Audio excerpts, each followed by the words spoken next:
Good morning, guys. This morning for lunch, I'm going to have 2 turkey and Munster cheese sandwiches. I think it'll be pretty good. I bought this turkey breast stuff, so I've been making a couple of sandwiches, and I'm excited to try it out. This might be the last day of work this week for me. It's supposed to be very cold for the next 3 to 4 days, so I don't know if we're even going to be able to get up on the roof and get the spray rig up there. I believe we're going to be starting on the City Hall, which is a spray rig roof, and that glue needs to be heated, and it has to be a certain temperature for it to rise. So with these really cold temperatures, not sure I'm going to even be working the rest of the week. Back home from work, it was a super long day, and we ended up staying outside until around 5:45, 6 p.m. This morning was actually super warm. It was around 32 degrees, and I only had one sweatshirt on and a long sleeve. I was actually sweating because we were shoveling rock all day. By the end of the day, or right now, it's about 16 to 17 degrees out, and it was getting quite windy. So it actually ended up being a very cold day at work, and I had all my gear on. So it went from very warm to very cold quite quickly. And not only was it cold at the end of the day, the fact that we worked longer than normal, and the entire day we were shoveling rock off of the City Hall roof made it extremely long.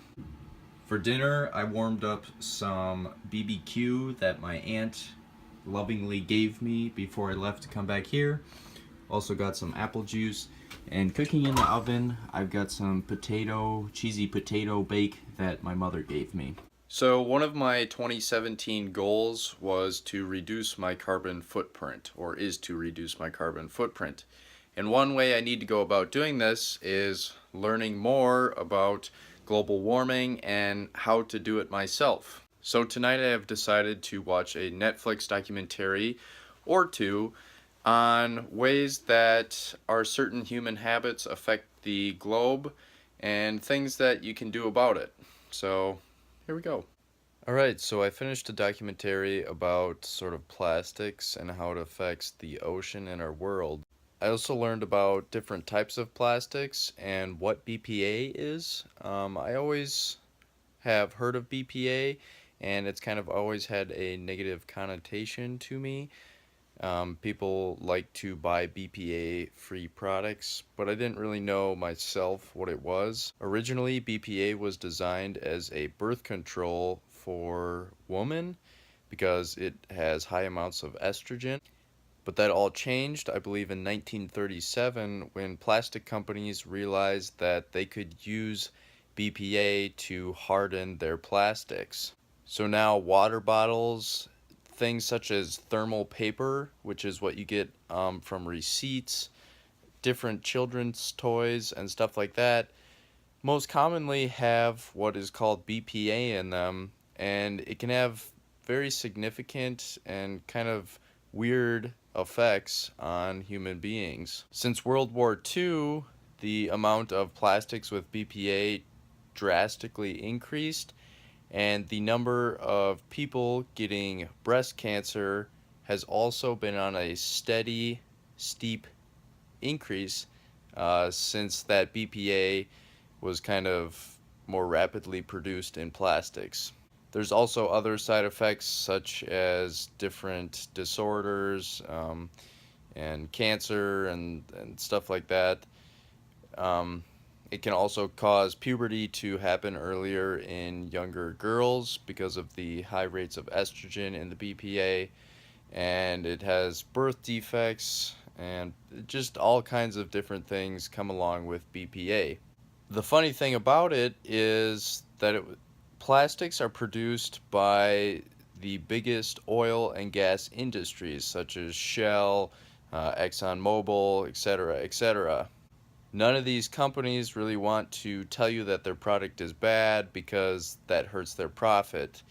And when cities have banned plastic bags, such as Arnold Schwarzenegger did in California in a couple of cities, these big companies actually run negative political ads. They fund them saying that, this politician is focused on banning plastic bags rather than, providing for the education that certain schools need. In my eyes, that's a completely unethical attack, and it's really kind of sad that these giant oil companies, and this was all mentioned in Before the Flood too, the documentary I watched before. It's really sad that these giant companies don't care about the planet, and really all they care about is their oil profits. A last quick little fact I'd like to share is that the number one export from the United States to China is plastic. Only number one and number two plastics can be recycled and reused to create different sort of plastic materials. Anything under that is shipped to China and is taken care of in some way, shape, or form there. And when I mean taken care of, I don't mean recycled. Okay, so I decided to actually watch one more documentary on fracking and the effects it has on drinking water, the ground, the surrounding animals, and just kind of the environment surrounded near the fracking source. Now, I'm not going to say too much about it other than I don't agree with the methods of fracking and how underground it is. A lot of the chemicals they use, actually all the chemicals they use, they are allowed to disclose none of it. And it's kind of crazy that they aren't allowed, or they're allowed to disclose none of it. They're actually exempt. Gas and oil companies are exempt from the Clean Air Act and the Clean Water Act. So that means fracking companies can drill and pump as many chemicals as they want into clean drinking water, into wells of the houses they're drilling at, and just really destroy any sort of drinking water next to where they're working. And even, like I said, it's not even just fracking. The oil companies, a lot of the oil companies do the fracking, but they also are allowed, with the Clean Air Act, they're allowed to put as many pollutants into the air as they want without any sort of penalties. Every other company that isn't a gas and oil company has to follow these restrictions of the Clean Air Act and the Clean Water Act. However, the gas and oil companies do not. And that just blows my mind. Like, those are the two most important industries I think that should have these regulations and should be strictly required to follow them. It just kind of shows how greedy people really are, and it's sad. I hope this vlog today wasn't too depressing. I mean, what I was really going for is trying to educate some more, and educate both myself and I guess you guys on different things related to the earth. And I think I'm going to finish this documentary, and then I'm going to call it a night, go to bed, get up tomorrow, and try and get some stuff done, even though it's supposed to be super cold. So, if you guys like the vlog today, feel free to like, subscribe, share, comment, all that good stuff. And I will see you tomorrow morning for hopefully a little more uplifting and kind of exciting vlog. But, yeah, thanks for watching, guys.